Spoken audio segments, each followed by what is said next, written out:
Hello, everyone. This is Hagop Panossian from the Arpie Institute, and this is the Arpie Institute panel discussion series on security. Today, we have a very esteemed panelists that will discuss the role of organizations and society in the security, regarding the security of Armenia.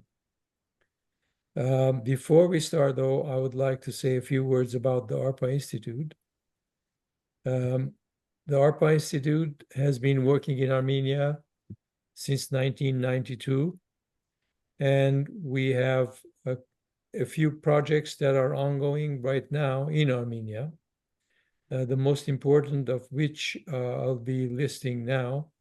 The first one is the Alekhanyan National Lab Clean Room, which has been working now for a couple of years.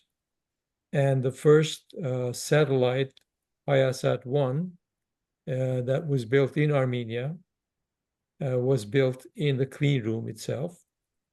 And there are many experiments that are going on in the clean room, especially those that require very clean environment, very sensitive experimentation.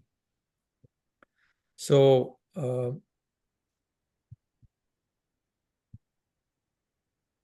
second experimental project is again in the clean room, is on a solar cell, but there's a new approach that we apply. Nanoparticles are deposited on silicon solar cells, and the absorption is examined. And we have found so far that the absorption can increase up to 60%, while the regular commercially available solar cells have at the most 23% efficiency. This could be a very game-changing process. And now we are working towards developing a prototype and trying to work towards the manufacturing of it. And we would like to manufacture it in Armenia. And the third one is, the third experiment is on, the third project is on Center of Excellence for Circuit Design, which is built now in the Polytechnic University of Armenia. And we have already started the courses. They're going to teach high-level circuit design courses using Cadence software, which is an internationally recognized software. And we will continue supporting it, which is already in progress. We also have our annual invention competition. There's Arpie, I guess, has joined. The invention competition in Armenia for young scientists. This year we had received 7 proposals, out of which we will select either 1 or 2, depending on the opinions of the experts. So far, the finalists are 2 projects. One of them is related to artificial intelligence, and the other one is on cybersecurity. They're both very good, and so the experts are trying to sort out and decide which is the best. The winner, if there's only one, will receive $10,000. If both of them are selected, then it will be divided amongst 2. We also have a major educational program in 19 schools in 3 regions of Armenia, where we teach STEM education. And also we actually provide the students with science kits and they use these science kits to develop projects, work on it in an innovative way, and do experiments, collect data, and present the data to judges. And then there will be an expo in April where we will present it to the public. The government of Armenia, especially the Ministry of Education, Science, Culture, and Sports, is very supportive of this educational program as they are for our programs, for our other programs. We work closely with the ministry. And also, we have another program, two more projects in the Balian National Lab. One of them is related to a photomultiplier tube, radio frequency photomultiplier tube, which is essentially a photon counter, and that has applications in many areas, including very high powerful microscopes, as well as medical diagnostics. And we're now trying to develop a prototype in England. The Photech company is going to build a prototype, and then we will try to commercialize it, working with the diagnostic companies in the US and Europe. And then we also have a detection room that we support in the Balian National Lab, where they work on detectors for nuclear projects. They work with the Jefferson Lab, Brookhaven National Lab, as well as Japan. And they are very, very well known in the US. So these are our main projects. And now I'd like to introduce the moderator today. The moderator will be Dr. Hriar Cabayan. Hriar is an expert in security and operations especially, and he works with the Pentagon for quite a long time, 20 and more years. He also works as a consultant with the Lawrence Livermore Lab. Hriar, the floor is yours. Well, Hagop, thank you for that introduction. I want to thank everybody who is participating today. Just very quickly, this is the third panel discussion on the white paper, which was Hagop mentioned, entitled Technological, Operational, and Societal Development Factors to Enhance Armenia's Security Over the Coming Decade. So we've had two panels already. Panel 1 2 weeks ago was on the technological aspects of this. The second panel last week was on the operational aspects, and the panel today switches gear. We switch to the role of organizations and society at large. So that's what we're doing. So these panel discussions are really primarily to give an opportunity to the contributors to present you their views, but also we would like to encourage you to actually read the paper if you haven't already. There's a huge amount of information in there, very easy reading, trust me.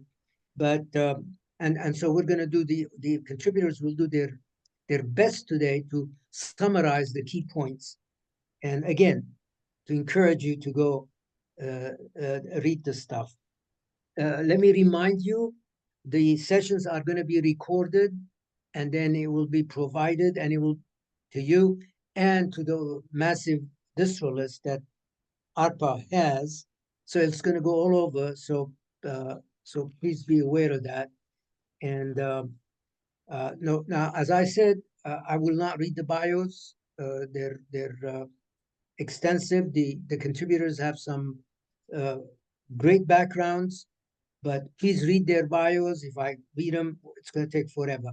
So each panelist is going to have 10 minutes to address the questions, and I will introduce each one of them and read the questions I have for them based on the article they have. And then while that's happening, please post your questions in the chat box, because we're gonna get to them at the end. With that, let me get going. We're going to start off with Lev Freinkman.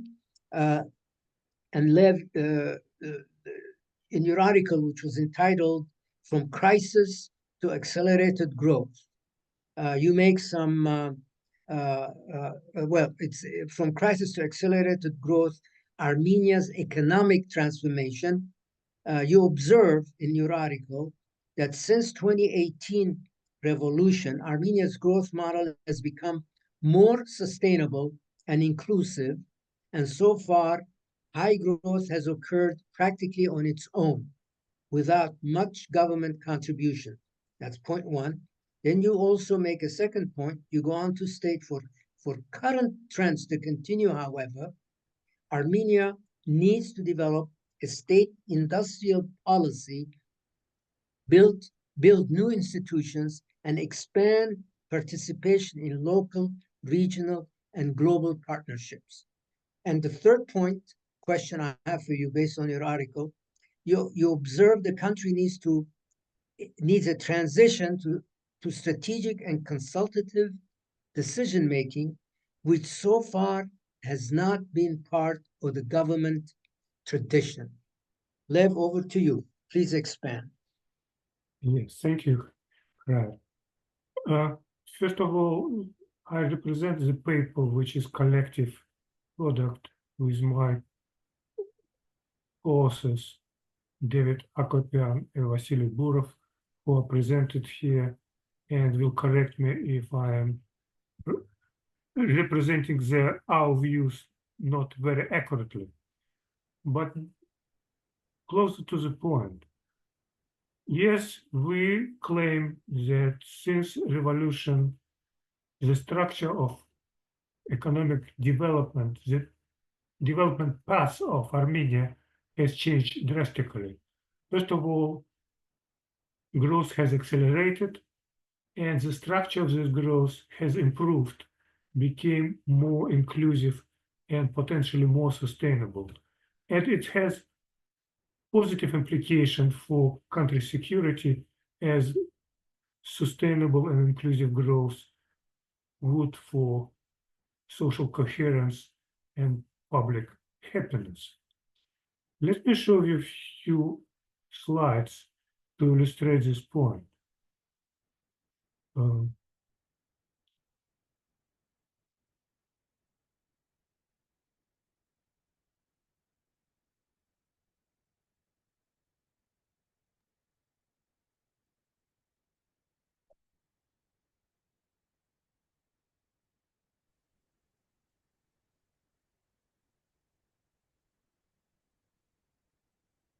You need Hagop to step in, Lev, to help you with the slides? No. Do you see my slides? Not yet, no. Oh, then I probably. When I. Yes, now. You can see it.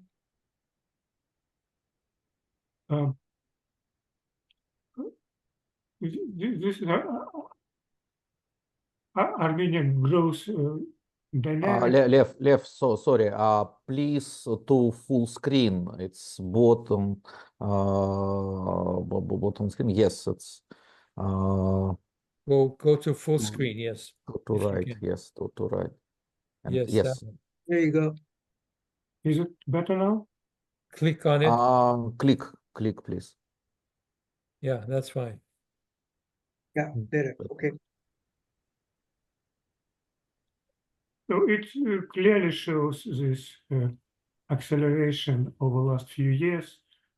And there are different views on the sources of this growth, sources of this acceleration. We're making the point that it happened due to two new, relatively new factors, which we called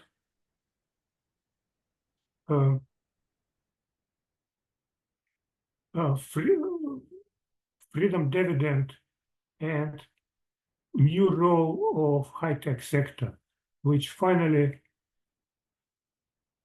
reached the point when it became very important in macroeconomics terms. We all know historical, social, and cultural foundation of development path in Armenia, strong entrepreneurial human capital, professional tradition. Somehow, until recently, it did not result in sustainable high rate of growth. What became different over the last few years, these two new factors which we're trying to highlight in our paper,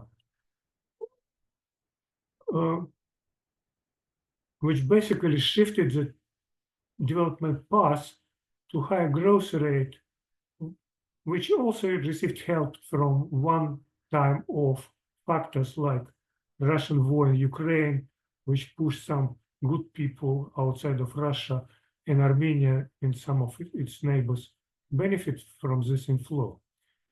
But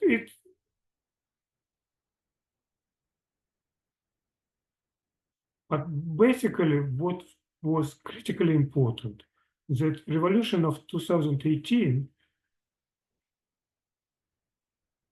cleaned the economic space from all these feudal controls and basically helped to deregulate economy, provide new opportunities for new entry, created incentives for people to get out of shadow and to develop normal businesses without risking of being prosecuted and by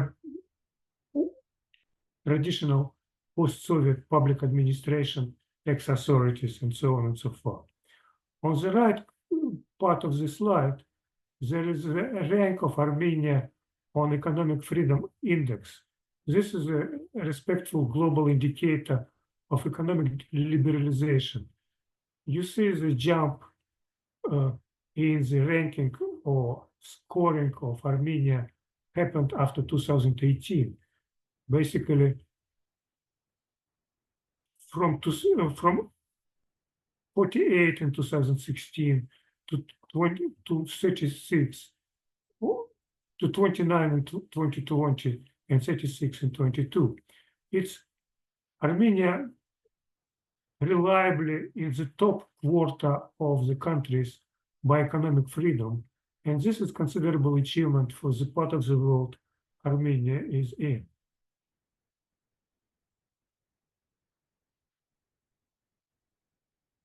This economic liberalization kind of surprisingly happened to be unnoticed by global observers. For economists like me, it's unfair and surprising.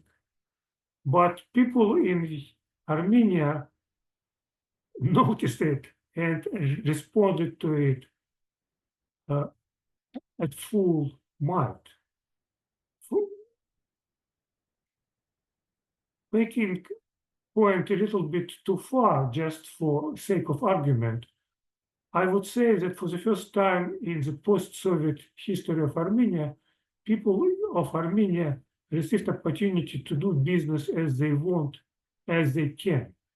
And they showed to the world that they can do much better than it was expected or was traditionally observed.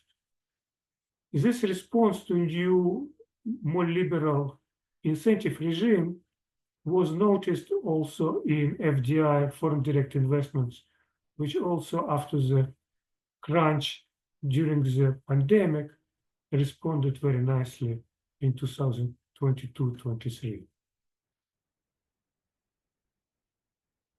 So when we're talking, when the question was posed how that it happened without government intervention, it's not entirely true. There are two sides of the government, especially in the Eastern Europe post-Soviet space. What is usually called helping hand and grabbing hand of the government. What happened in Armenia, there is there was no helping hand, and there is no helping hand yet.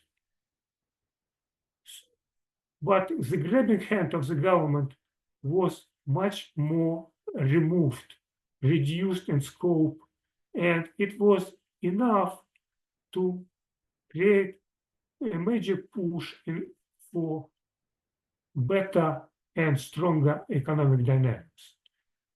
But it's not sustainable if it's not supported by more traditional institutional building and where helping hand of the government in creating more supportive, enabling environment for doing business, especially for high-tech business, which is growing very fast right now, is very important.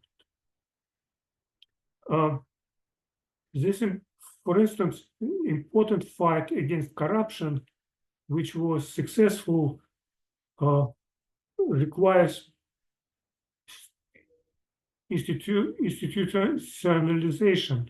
Otherwise, it could quickly become counterproductive and create some risks of punishment of political opponents if it's not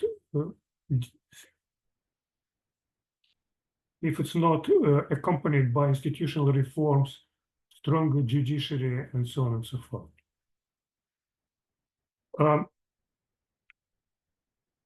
When we're talking about industrial policy, it's modern industrial policy usually perceived as a partnership between the government and civil society, especially business organizations.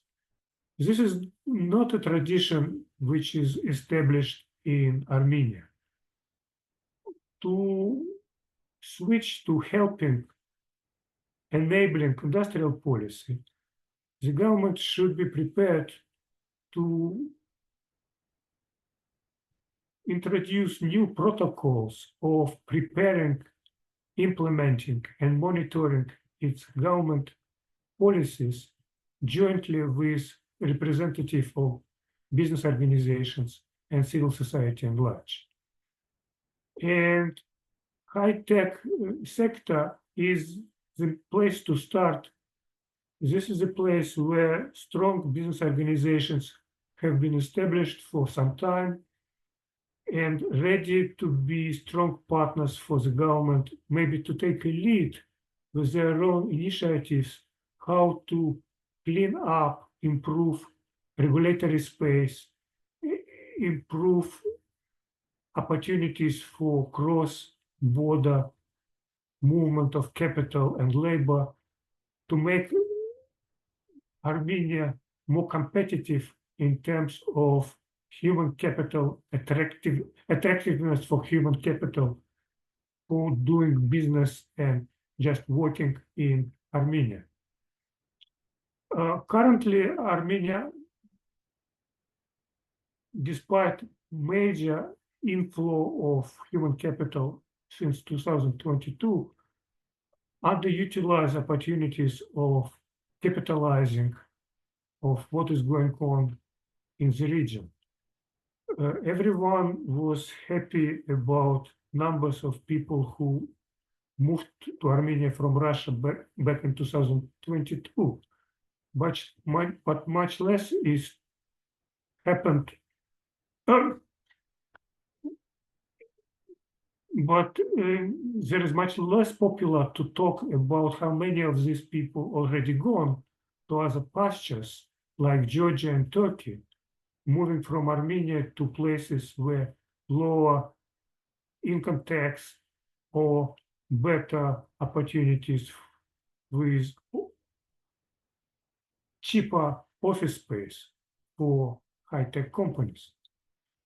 And nobody in Yerevan was going to analyze systematically what happened, why people are leaving Armenia, and what could be done to stop this capital drain,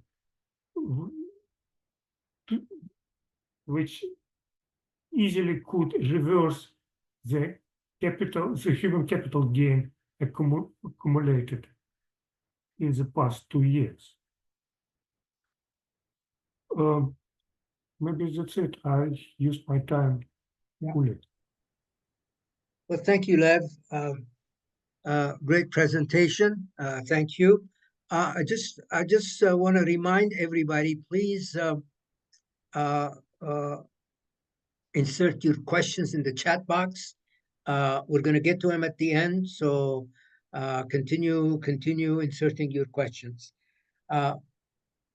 So we're going to get to them at the end. We're not going to do it after each speaker. So Hagop, can we go back to the full screen? It's still on slideshow here, right? Okay, perfect. Thank you. Our next speaker is Dr. Arpie Balian. Arpie, you're with us, correct? Arpie?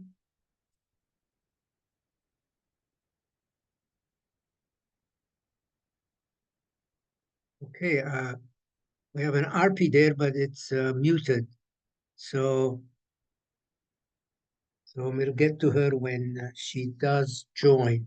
I guess So, right, Arpie is not Arpie Balian. Maybe it's it's another. not Arpie. Yeah, it's sorry about that. Yeah, Armen, if you can send her another reminder, hopefully she's yeah, she's so we're going to go to our next speaker is well, actually our next speaker is Armen Kiureghian, and I'm here. Arpie, you're with us. Oh, fantastic. Yes, I'm having connection problems, Hriar, so forgive me. I was coming and going back. My connection may not be very good, so I'm in. Arpie, Yes. I can hear you. I can hear you very, very well, and I'm very happy you have joined us. So thank you. Oh, always.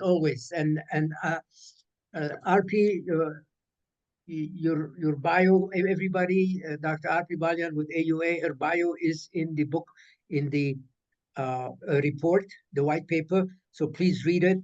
So Arpie, we're gonna give you 10 minutes like every other participants. So I'm gonna read the questions for you. And you, and in your article entitled Armenian Women as Technology Entrepreneurs, you state women across the world, including Armenia, face multiple obstacles they must overcome to succeed in the digital economy. Then you go on to say, to overcome these challenges would require attention and effort by the government of Armenia and the private sector in 3 key areas: women-oriented strategies and observation, role of government, role of the private sector. Over to you, please explain to our audience. Thank you. Yeah, if looking at this issue from 2 angles, from what the government has been trying to improve vis-a-vis engaging more women into the government as well as private sector.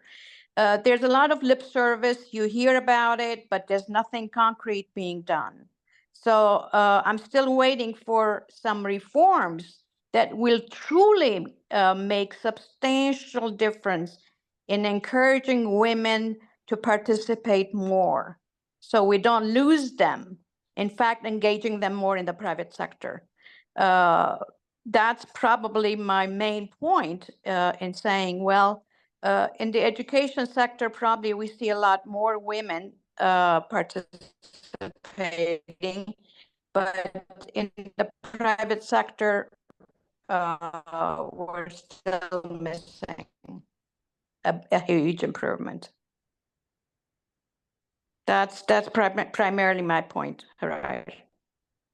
You have more time, dear Arpie, if you want to expand some more. You're good. Arpie, are you good? I can't hear you. Yeah, I'm losing. Yeah, sometimes I lose the connection, and so I think maybe I should shut up. This is Armenia, so nothing is stable. Everything moves up and down. What I'm talking about is the need for specific programs by government to engage women more specifically and more actively in development matters. I look at it from the development of the country in general, and I have not seen that practically, which was really expected with Pashinyan's tenure, coming to power, but I don't see it yet.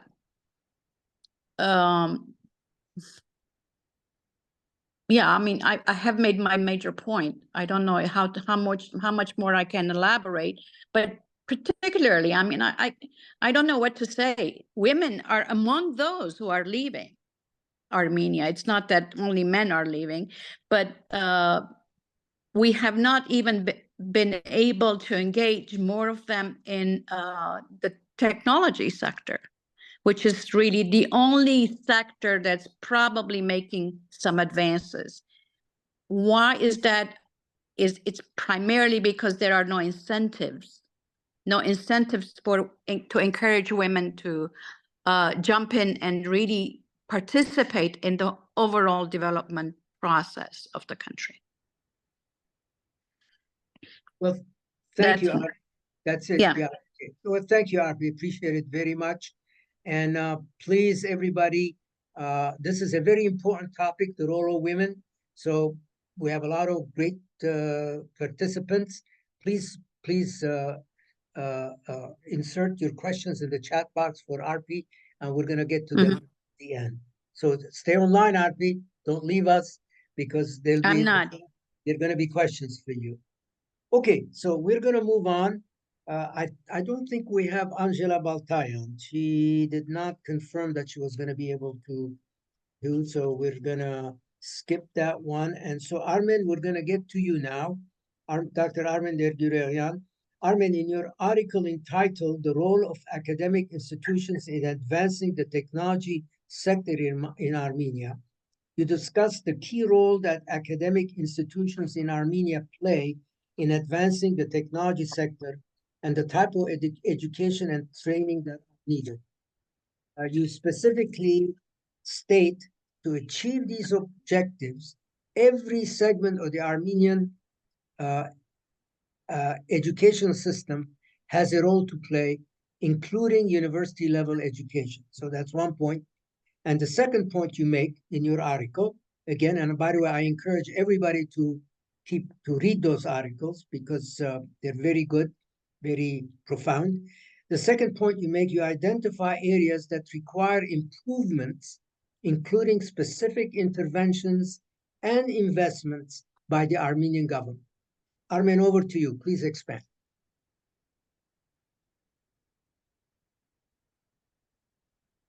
Armen, you're mute. Are you muted, Armen? Yes, I was muted. I'm not. Oh, okay. muted. Oh, Okay. I'm glad. Okay. Thank you, Hriar, and thank you everyone for participating. Before I talk about my topic, I want to say a couple of positive things about the topic that Arpie was discussing, women in technology. Just very briefly, 60% of the students at the American University of Armenia are female. And more importantly, 40% of the students in the College of Science and Engineering, including computer science, science, engineering science, and industrial engineering systems management, these degree programs are women, 40%. This percentage is much higher than at the University of California, for example, system, which would be more like 20-25% or so. So those are positive things. A lot of young women, they are very good. They're very motivated, and hopefully the technology industry will employ them. And I know many, many of them who have been employed. So there is that positive aspect also. Okay, now I will turn to my subject. To understand the role of the educational system in advancing technology in Armenia, one has to first understand what the needs of the technology industry are. from the Soviet time, Armenia was quite advanced in sciences, technology, they were manufacturing computers. There was laser industry, very advanced laser industry. There was high precision manufacturing of high precision machinery, automobile parts, but these were all in collaboration with other Soviet republics. After independence and breakdown of the Soviet Union, all these industries disappeared. And for a while, Armenia was really devoid of much activity in technology. And unfortunately, many of the top people left the country. And then it took a while, and gradually the technology industry developed, which because of the difficulty in exporting manufacturing or the dependence on other republics, the direction that was really most promising was information technologies, IT. And that's what has continued to develop, and Armenia is now has a pretty well-developed IT industry. We have to understand the needs of this industry. To do that, we have to understand that there are two kinds of companies, primarily two kinds. There are companies in IT that are branches of foreign companies, primarily American companies. And these companies, what they do is have typically their development office in Yerevan. That is, they develop software, they do technological development in Armenia. And for that purpose, they need people who are really good at technical skills, programming, software development, and other related activities. These companies are not interested in individuals or entrepreneurial who want to think out of the box, who want to develop new things. They want them to accomplish directives given by their headquarters to develop a certain software and provide that to their headquarters. There's no marketing, there's no sort of profit making from this development offices. So these companies, of course, are very good for the economy. They employ a lot of good people at good salaries. But for Armenia to become a hub, a technology hub, it cannot be doing assignments from abroad. So the second kind of IT companies that have developed are homegrown companies, people, entrepreneurs who have thought of new ideas, develop this thing, their companies, their products, and they're typically marketing internationally. There are several examples. PixArt, you all know, is a unicorn company worth more than $1 billion, with now offices in several other countries, but primarily, it started in Armenia, developed in Armenia, and its development arm still remains in Armenia. And so there are other companies. CRISP is another example of this kind of company.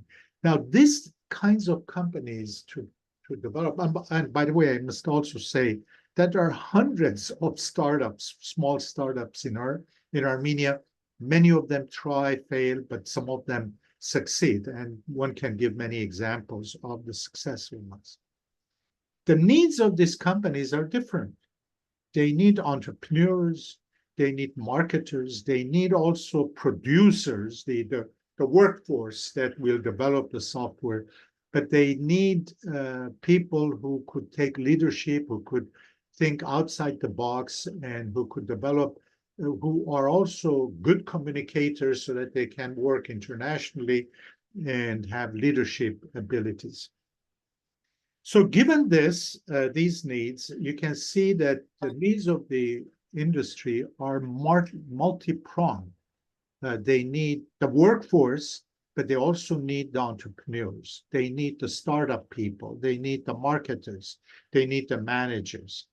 And the universities must respond to these needs. In the article, I've given the example of California, where there are 3 public university systems. One is the University of California, who prepares sort of the leaders, the entrepreneurs. The other is California state system, who produces primarily the workers, the ones who write the programs, the detailed technology implementers. And there's also the junior college, this system that sort of those who are late bloomers, it's for them to start their education. So in Armenia also, we need this kind of an educational system that responds to the multi-pronged, varied needs of the industry. Yerevan State provides fundamental knowledge in theoretical aspects as well as some technical. And so in a way, it tends to prepare the kinds of people who would be the leaders of these IT profession. However, I must say the Polytechnic is more practical, more applied oriented, and it tends to prepare the workforce for these companies. But the concern I have about both systems is that their education is very much silo-driven. That is, these students take courses only within their departments. They don't mix with students in social sciences. For example, a physics department would also teach their own math courses rather than sending their students to the math department to take math courses there.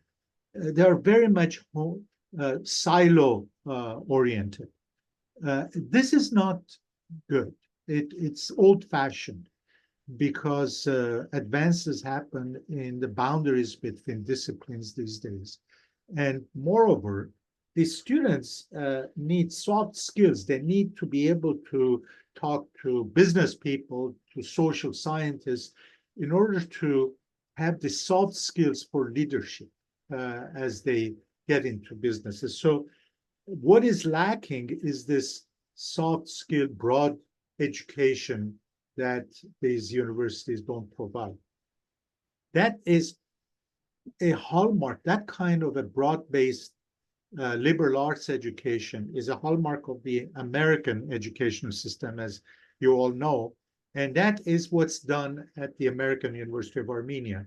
So in some sense, AUA is providing that kind of soft skill. Even students, for example, in engineering science, they have to take general education courses in social sciences, in philosophy, in languages, in communication, and et cetera, et cetera.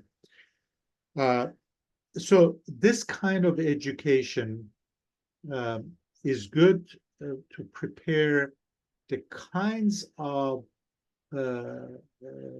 people who can think outside the box, can take leadership, entrepreneur approach, and so sort of develop the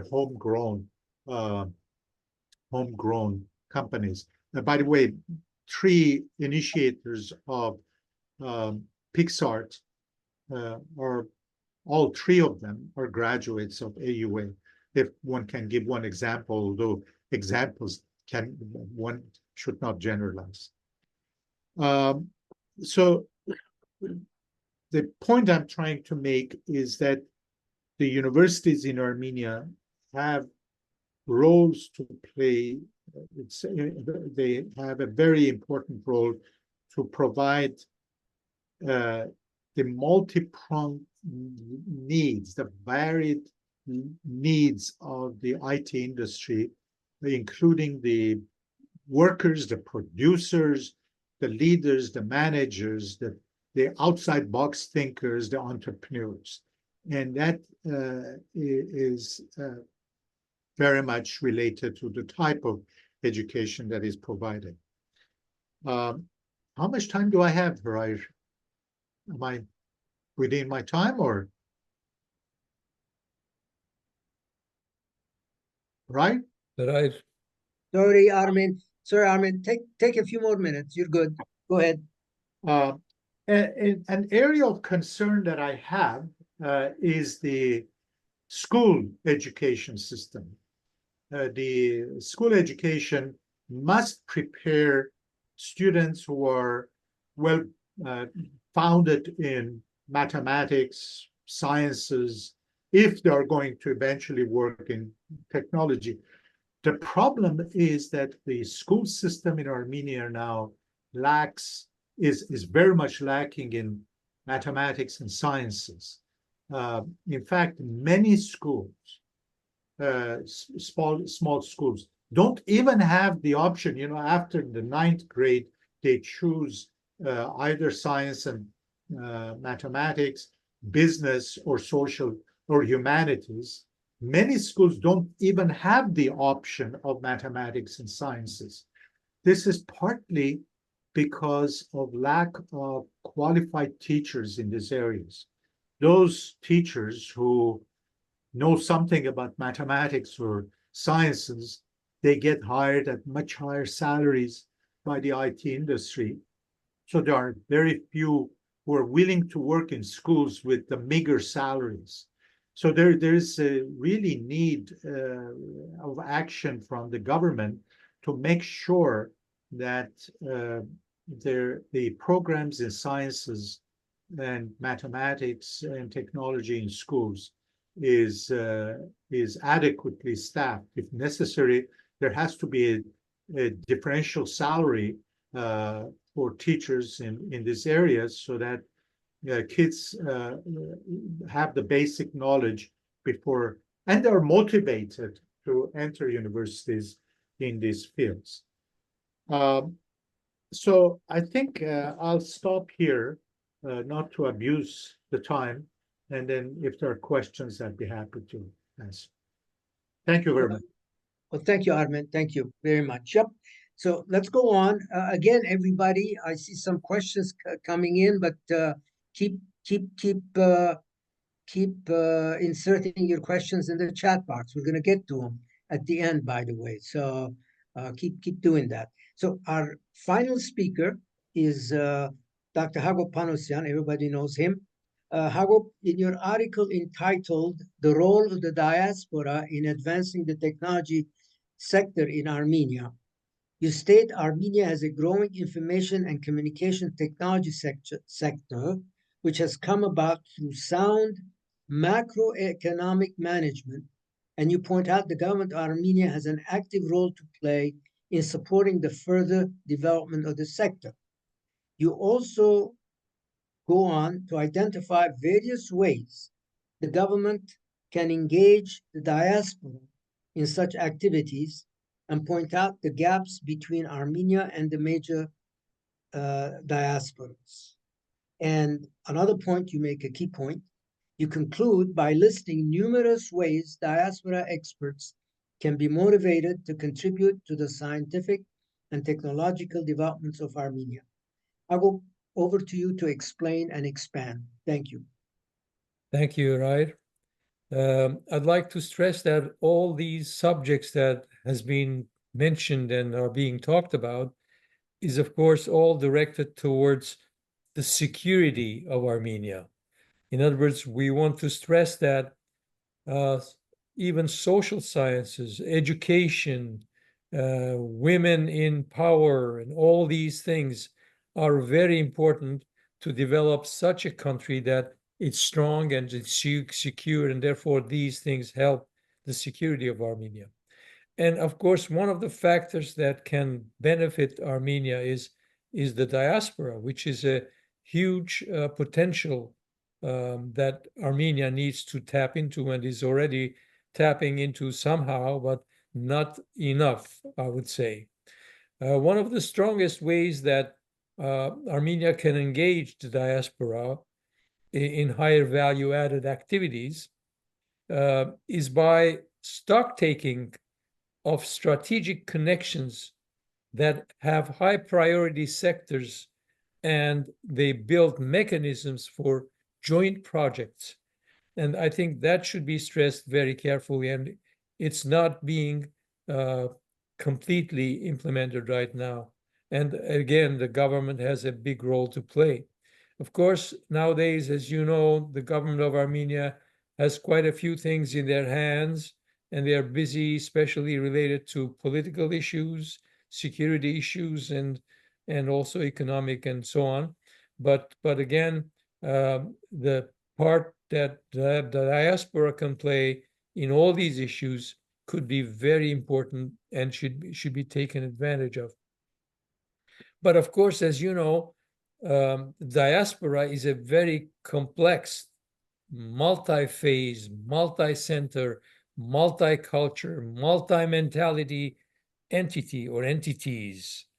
And it has diverse levels of Armenianness and also diverse levels of capabilities, attitudes towards the homeland, and so on and so forth. So it depends on which diaspora we're talking about, what the capabilities are, and what that diaspora can do for Armenia. And therefore, that should be, again, one of the policy factors for the government of Armenia. The diaspora can participate in several different areas. One of the most important being investment. There are, of course, some rich diasporans who are really contributing towards the development of Armenia in the American University, in science and technology, but I would say not enough. There are still quite a few rich Armenians who are not really participating in any way in the development of Armenia. So again, they should be encouraged, and especially those of financial capabilities, to invest in the information and communication technologies, as well as develop new technologies that are different from the information and communication technologies. Knowledge transfer is another one. In other words, there should be some mechanisms where we can transfer the knowledge that the diaspora experts have. And one of the things that the ARPA Institute is been doing for these last 32 years is, of course, that we are trying to transfer our knowledge by providing guidance, advice, and direct involvement in certain projects that we actually work on. And then the third one is networking. Of course, the more networking is established, especially amongst the capable people and also the financially capable people, the more effective that networking can become. Advocacy is another one, which is being carried out, but I think sometimes the advocacy is going in the wrong directions in certain areas. So again, there should be coordination between the advocacy groups and the government of Armenia so that they can be in unison.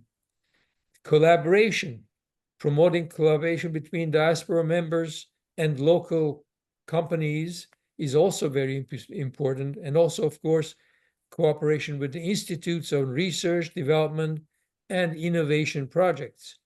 Education is another sector. Yes, it is good to have a strong American University of Armenia. However, the most important, because the largest mass of students are now in the public universities, and therefore we should also work towards developing the public universities as well as the public schools to advance and to be more modernized in their educational programs. And again, that is another thing that the ARPA Institute is doing. As I said, we have 19 schools where we teach STEM education, and also we work with the institutes and the universities. Entrepreneurship is another thing. We have many entrepreneurs in the diaspora. They should somehow or other try to help, encourage, and support both the information and communication technology businesses in Armenia, as well as create new other kinds of joint ventures. Policy influence is another important factor that the diaspora can get involved in. For example, right now, there are laws that are being created for the new educational system or the reformed educational system of Armenia. And I think the diaspora should have a direct participation because there are many high-level educators in the diaspora that can advise the government of Armenia for the right legal system so that there will not be many restrictions on the education system and on especially on the professors to do research, to innovate, to work independently, to create the right teams so they can work on large projects and become a globally important establishment in Armenia. How can we motivate the diaspora experts? One of them, as I mentioned, is building the strong networks, formal networks and platforms for the diaspora experts to connect with local scientists, with institutions, with industries, and these can be either virtual or in-person forums, even though the government has established a few programs where they try to formulate such facilities. However, it doesn't seem to go well because I think there is not enough connection, there's not enough propaganda, there's not enough actual interface with the diaspora and experts. Incentives and recognition is very important. In other words, for experts to take part in the development of Armenia, they should have the incentive to do so. Either they should be recognized or they should be paid attention to, they should be communicated with and constantly in touch with so that they can create not only formal relationships, but also actual friendships in order for the programs to go much better. Participating in collaborative projects, this can facilitate joint and impactful research projects. As now we are doing right now, one of the programs, the solar cell program that the Arpie Institute has now, is being directed by a distinguished professor in the University of California, Irvine. Professor Arpie is directing the program, and he's both working remotely and in person, sometimes traveling to Armenia with the experts in Armenia. So these kind of relationships are also very important. And again, the government, as I said before, should have a clear communication of what impact each person, each individual is having, identify the impact and advertise it and show it to the people in Armenia as well as the diaspora, not necessarily giving medals and awards, but at least talking about it, presenting it to the public, sharing the success stories and tangible outcomes so that this can inspire further participation. The government support is also important. They have to ensure strong governmental backing for each individual project that could be impactful in Armenia by helping create the legal framework, which is, again, another thing that the diaspora can play a part in, streamline the processes for collaboration, give them tax incentives and supportive policies. Professional development is another thing also. They should also provide professional development and professional opportunities for growth through support for access to advanced research facilities, resources, and professional networks. The other one is patriotic appeal. Some people can be affected by patriotism, some others through their expertise and knowledge, some others in different other ways, relationships, friendships. So it depending on the kind of person, if you provide the right people in the diaspora, especially in the embassies and in the consulates, there should be special people who has a special task to communicate with experts and really guide them, help them, make them a friendship relationship, and try to entice them or try to invite them, help them be part of the development of Armenia. Partnerships with the diaspora organizations is also important. There are many organizations nowadays who are working in Armenia. However, they are not really essentially partners with the government. They're doing their own thing without the government even knowing about it sometimes. But I think partnerships are very important. And this is, again, the task of the government. There should be the diaspora office in Armenia should be knowledgeable of all these different organizations and be in constant contact with them, help them work the problems out, and also try to guide them in any legal or other matters. Digital platforms are important, especially sometimes they are now building many other digital platforms where they try to connect the diaspora with Armenia. However, again, these are not enough. They should also be working in a creative manner. These things are just, nobody will go to a website just to see what's going on if there is no mechanism that can entice them to do so. Long-term engagements are important because there should be special plans that can entice people, the experts especially, and also the financially capable people, that show clear goals and clear milestones to sustain interest and commitment over time. The ARPA experience has been quite varied. We have had our success stories. We've had our hurdles, our problems, as many other organizations have. And so, but then you need to continue working without disappointment, without giving up, because we have to understand each other and we have to be more open to challenges. So there will always be challenges, and there will always be disappointment that you will meet. But then you have to continue if you really are interested in helping the development of Armenia. And I'll stop here. Thank you. Well, thank you, Hagop, very much. So let's now turn our attention to the questions that are being posted in the chat box.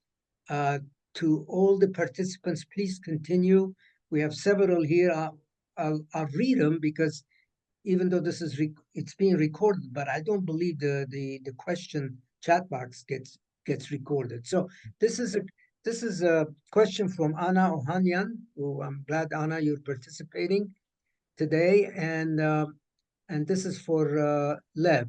So thank you so much for your. So this is Anna question. Thank you so much for your insightful presentation, Mr. Freinkman. I do agree on the importance of public administration reform. To that end, would you agree public-private partnerships may be needed to elevate Armenia's public administration quickly? If so, what are the risks and opportunities? Does Armenian government have the capabilities to utilize such strategies in its public administration without inviting corruption into the civil service?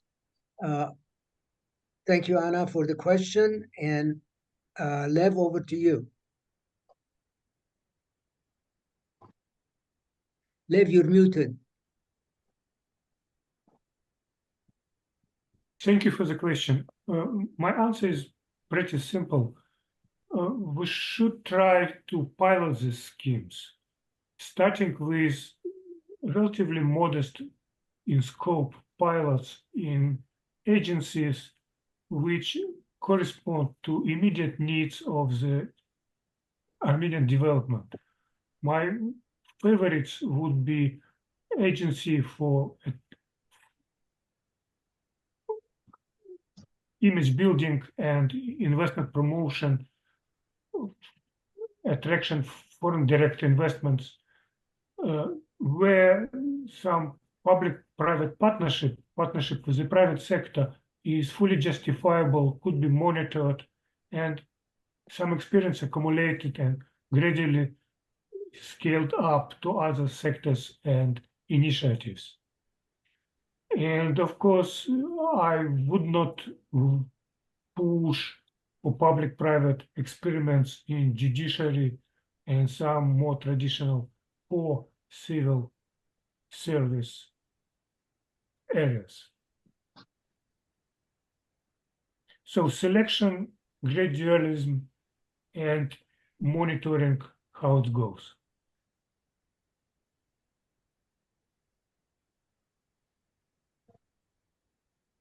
Are you done, Deb? Yeah, I'm done. Okay. Okay, well, thank you so much. And we can, Anna, we can circle back with you if you have any additional comments you want to make once I get through the, so everybody keep thinking, keep posting your questions. So next we're going to go to Ruben Anzhela, and this is to everyone, and I see Ruben is participating. You can see him there. Lower tax rates and office costs can be considered as elements of industrial policies. What other elements would you suggest? Lev, this may be also to you, right? Yeah, let me start at least. I would focus on two major categories. One more traditional in terms of cost of doing business in famous ideas of the World Bank. Everything which is reducing cost of doing business, good regulations, good judiciary, good system of protection of property rights, and so on and so forth. Good education, good quality of labor force.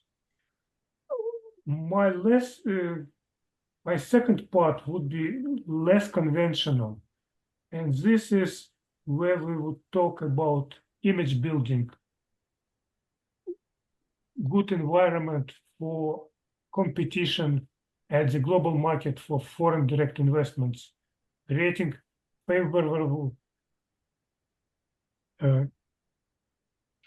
conditions for Armenia to attract foreign capital and high quality foreign labor. This, in my view, also part of the question, or the answer to your question. May I say something? Yeah, go ahead. Yes, but there are, Lev, thank you for your explanations where you were speaking about general environment and image.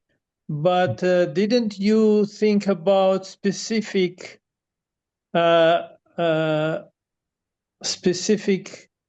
incentives such as fiscal? Well, you said already that lower, but also financial and trade incentives, asking those who are exporting, especially ICT-enabled services, to reinvest their profits against this incentive to reinvest their profits into the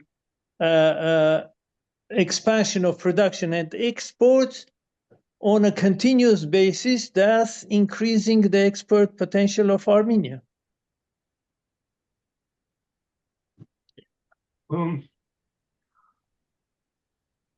I have to admit that I'm a very traditional World Bank country economist. Generally, I'm against subsidies, especially focused subsidies, sector-specific subsidies, it's in the longer run, it's the international experience, at least in my reading of it, it's not very promising. I'm more in favor of general, across the board, economy-wide policies that reduced cost of doing business than creating special incentives for particular sectors or business groups. That was discussion between World Bank and UNCTAD about Korean development model in 90s. Yes. And many countries, as you know better than I, tried to repeat Korean experiences across Africa and Latin America with nothing to show for it. I see. Thank you. Thank you. Yeah. Okay, Lev, thanks. So let's go on. We have Arpie, I think this is a comment from you.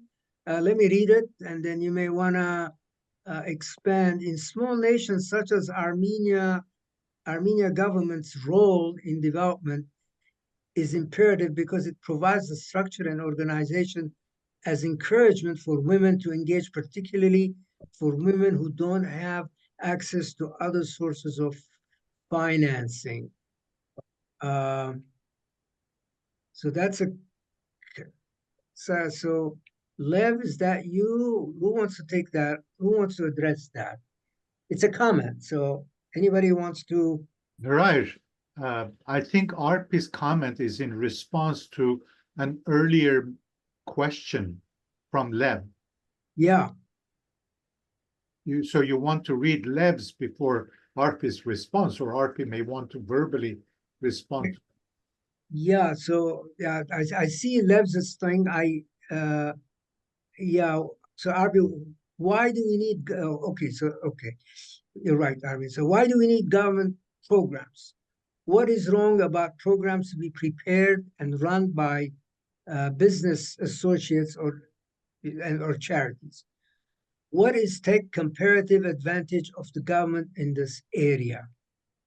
So that's Lev, Arpie, and then I read Arpie's thing. So Arpie, do you want to expand on what you said, and we get led to chime in?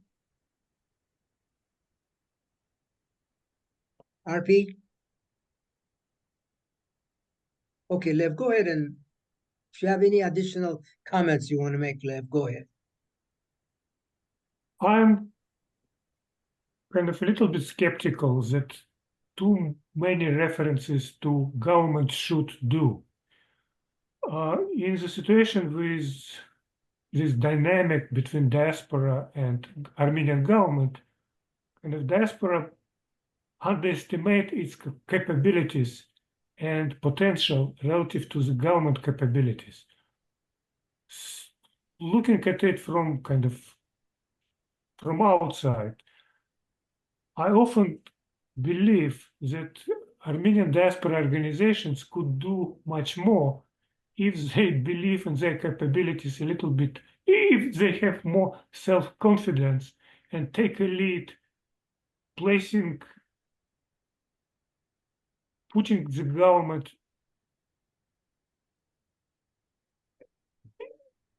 providing the government with good practices and fully evaluated success stories, and not waiting for the government to take a lead. For example, I fully agree with what Hagop was saying, that we need better understanding of what is working, what is not, among different diaspora projects, initiatives. We need better evaluation of outcomes and trying to attract and promote examples of successful projects, trying to scale them up and consider how they could be transferred to other sectors and areas. But why it should be government who has to do this evaluation? Why we, friends of Armenia at large, diaspora, non-diaspora, whoever. People who have some interest in Armenia cannot do this evaluation and do this promotion and trying between ourselves find the way to scale the good things up, putting pressure on the government to join forces with us. Why is this over dependence on the government all the time? This is behind my question. Yeah. It's may I say just a few things about this since I brought it up. Yeah. Go ahead, Arpie. Go ahead, please. Yeah. What I was saying is, in a small country like this, if you're really getting investments or assistance, development assistance from abroad, like the diaspora into Armenia, if government doesn't have a plan, it will be very segregated and helter-skelter, not coming together as something that really brings impact. And there are initiatives all around Armenia. That's where I live. People doing things as they please. But those pieces cannot come together unless government has a plan in place. In development, that's how it works. I'm done speaking. Okay. I have slightly different view. For example, what happened to the IT sector in Armenia over the last 30 years seems to me provides enough evidence that the things could be done, could have major impact, fundamental impact on the development path of the country without government being involved or providing only lip service, doing basically nothing during this last 30 years.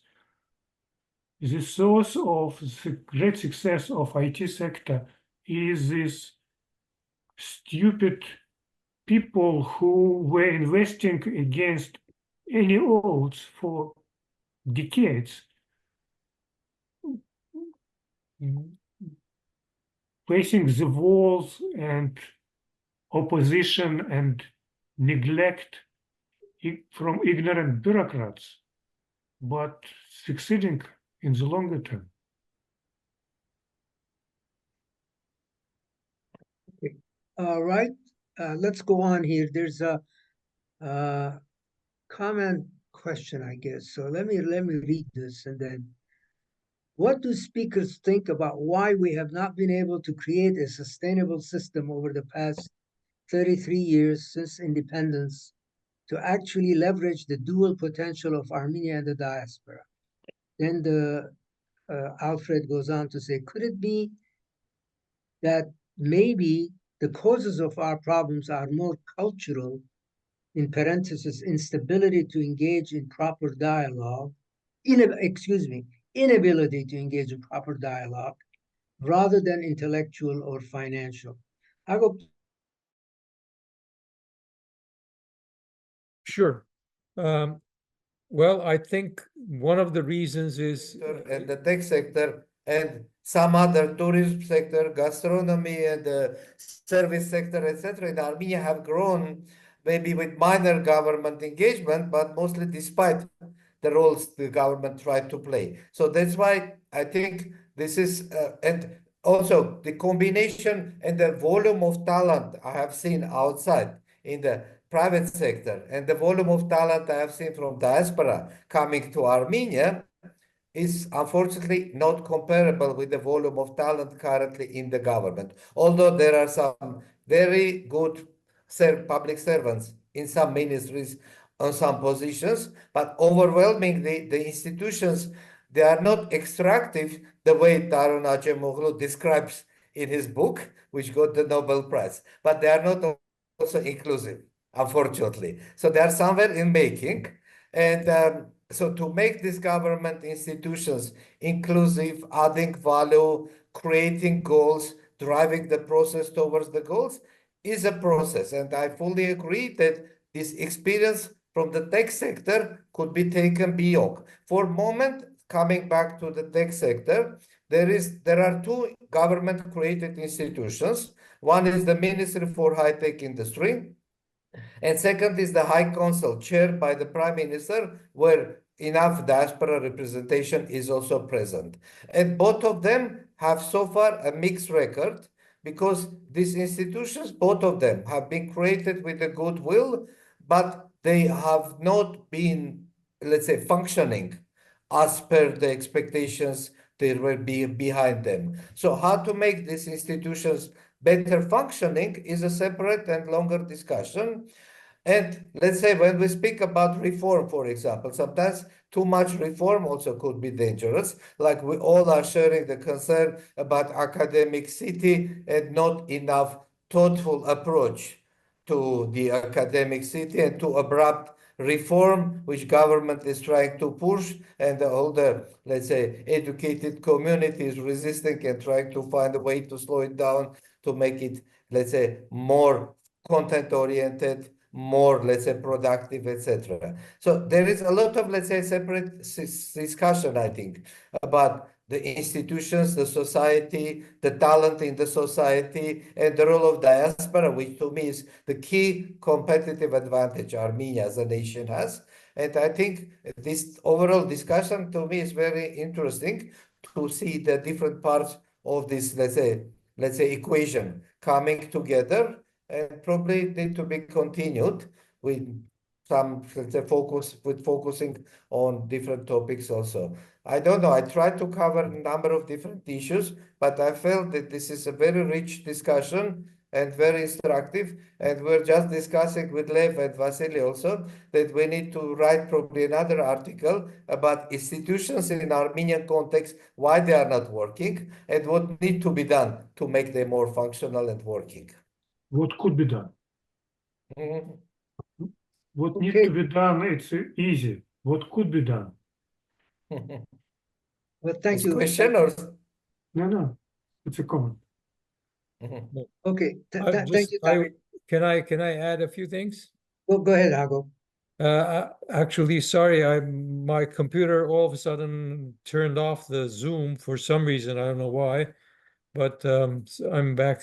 So let's hope that the recording wasn't interrupted. I wanted to say that it's a two-way street. We cannot only depend on the government. Lev is right. We should not always say everything, the government has to do this, the government has to do that. There are things that people can do themselves, organizations can do themselves, as we are doing it. In other words, we initiate a program and then we talk with the government. So we ask for their support. So there should be a two-way relationship, and therefore it's not only just the government doing things. That's all I wanted to say. Well, thank you, Hagop. Let's see. Before I'll give a chance to each of the participants, the panelists, to have a 1 minute, couple of minute closing remarks. Before I do that, anybody in the audience who has not, let's see, Naira, there's a comment here from Naira Campbell. So Naira, do you want to address? Do you want to chime in and address the comments, questions you have posted? Sure. Can you hear me? Yeah, we can hear you, Naira. Go ahead. Yeah. I just wanted to comment on one line that I heard again and again. So that's regarding separating public and private universities support. I heard it from government. I heard it from private investors. And yes, there are many students in public universities. I agree with Hagop. Nevertheless, Armenia, as I said in my text, such a small country with a few institutions, few universities that are involved, by the way, not only in teaching, but also in research. And I strongly believe that any institutions, regardless their status, private or not private, should be supported if they can contribute, if they have a capacity to progress science, education, innovation, and contribute to economy and defense of Armenia. all of these institutions should be supported by the government and diaspora investors organizations regardless. And that was just my comment. Thank you. Well, thank you, Naira. Okay, anybody else before we turn to the participants for 1 or 2 minute closing remarks? Anybody else would like to chime in and make a comment or ask a question? Anybody? Okay, well, let's then go and ask. Let me go to the listing in here. And Lev, let's start with you. I know you addressed a lot of the questions that came in. Do you have any 1 minute, 2 minute closing remarks? Yeah, if I may. Please. I would like to emphasize importance of institutional programs, whatever we do in Armenia. Just when we plan to do something, we have to see what is the institutional dimension of what we are trying to achieve. Because there are two extremes in what we discussed. On one extreme, it's this solar panel project of ARPA, which is a great thing. It's a major technological breakthrough, but institutional component of institutional value of it, it's negligible from where I see it. On another extreme, it's creation and development of American University of Armenia, which is a major institution established and revolutionized the way how higher education in Armenia was run, with huge externalities for the entire country and the system of educational system. My call is just to try to identify some institutional components in everything we are doing and trying to keep this institutional focus during the implementation of our projects. Thank you, Lev. Okay, Arpie, over to you. Any closing remarks from your end on everything that has been said and you heard? Arpie? I guess Arpie is, I don't see Arpie in the, no, she's there. Arpie, you're still with us. Any closing remarks? Okay, let's go on to Armen. Armen, any closing remarks? Well, I want to second what Naira Campbell said a few minutes ago. Although I'm very closely affiliated with the American Institute of Armenia, I think the linchpin of education system in Armenia has to be the public university system, because the vast majority of young people do their higher education through the public university system. And so it deserves support in every way possible, but it also needs a tremendous amount of reform. The other thing I want to comment is about engagement of the diaspora. I think probably it was Hagop that said this is a two-way street. I agree. The diaspora needs to be engaged with Armenia very closely.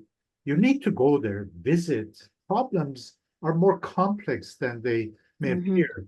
Some diaspora experts expect the government to approach them and to seek solution and implement ideas they have. It doesn't work that way. You need to go there and have a better understanding, firsthand understanding of how things work there before you really can be useful, helpful. And it's the other way around also. It's the Armenian government that needs to find better ways of engaging experts from abroad. You know, there are various organizations, Armenian Association of Armenian Fellows, ASOF, Armenian Society of Fellows, ASOF, or ARPA, that have members that are very highly qualified, experienced, but I haven't seen the government engaging them in a systematic way. So I agree with Hagop that this is a two-way street and both sides need to do work to make this happen. Okay, thank you. Thank you, Armen. Thank you much. Hey, Arpie, I see you may be back. Yeah, I just, go ahead, Arpie. Go ahead. Actually, what Armen was saying was exactly what my piece was going to be, so I'm not going to repeat that. But being on the ground, things look very different. So I invite everyone to come and live here because this is how we can change. The participation of the diaspora is not real unless there are more people on the ground. Unfortunately, whatever happens produces results, has an impact, but it's not as high as it could be if we join forces and do something in coordination with the government. Because otherwise it's going to be, again, helter-skelter, here, there, pieces everywhere that don't come together and make the impact that is necessary for this country, for the development of this country. Let me tell you one more thing. I mean, as a person with a doctorate in development, I have proven that everything I've learned in school is not applicable here. You have to really understand on the ground what's going on and work around that to make sure that development makes an impact. Diaspora's involvement makes an impact. Unless it's coordinated with government and government really understand and brings all of those together, it's going to be very slim. That's my word. Well, very profound comments there, Arpie. Thank you. Before Hagop, any closing remarks from your end? Yes, I wanted to actually mention how the government can build relationships in Armenia. I already mentioned it, but I won't repeat it because I think that's an important mechanism. If the government has in every embassy and consulate has a special office or at least a person who has the task to approach experts in various fields, invite them at least to Armenia, not necessarily approach them to entice them to help Armenia, but at least invite them to see Armenia, to see what's going on, what's available, what they can do, and introduce them to the capabilities and the working relationships in Armenia so that they might be interested to join and help. So I think that could be a good mechanism for the diaspora office to create in every embassy and consulate. That's all I wanted to say. Thank you. Well, Hagop, may I make a comment on what you said? Right, can I make one more comment? Oh, absolutely. Go ahead, Armen. This is a very important topic. Go ahead. Yeah, I think we overemphasize the role of the government. It's not only the government, the diaspora, if people go there are NGOs, there are various kinds of institutes, as we talked about the public universities, we talked that there are private universities, there are schools, there are cultural organizations, there are all kinds of NGOs. We should not, I think I'm also learning a little lesson from Lev that you should not put very high expectations on the government.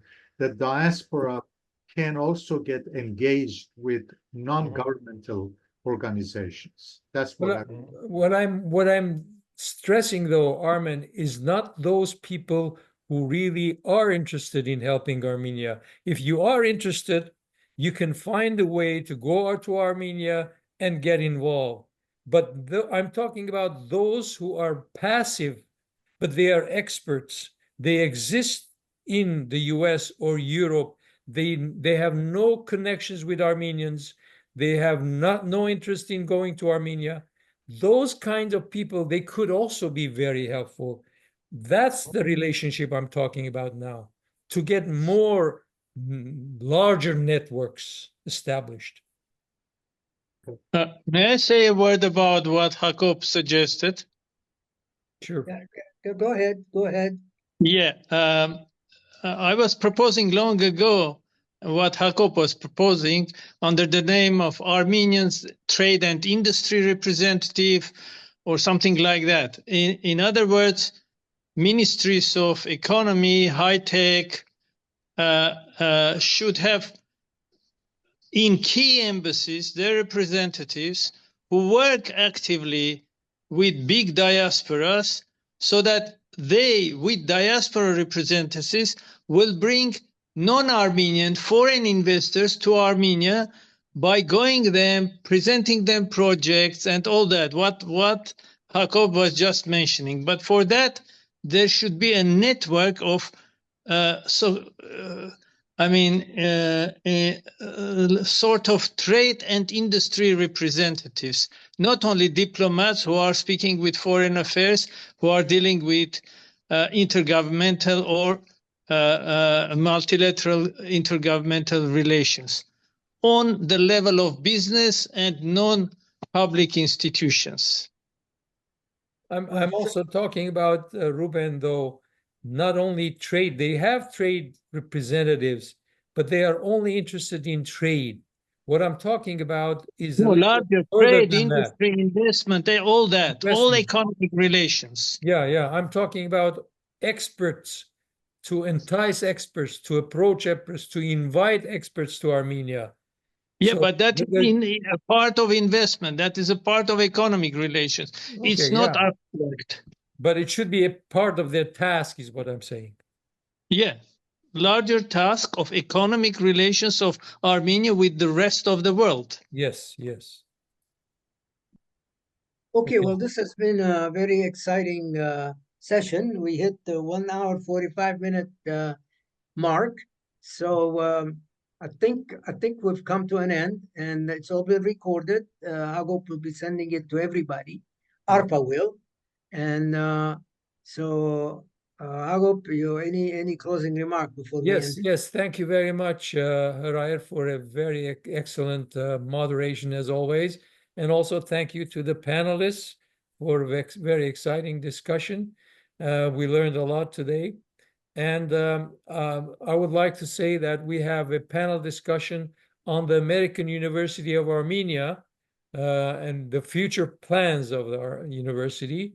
And the panelists will be the president of the university, Dr. Bruce Panossian, the provost, the new provost, Dr. Alina Garabekian, and also the chair of the board of trustees, Mr. Zaven Akyan. So you're all invited on the 23rd of this month in a couple of weeks. So please join us. Thank you. Well, thank you all. Appreciate. Thank you for participating, and we'll close the session. And you have a wonderful weekend. Thank you.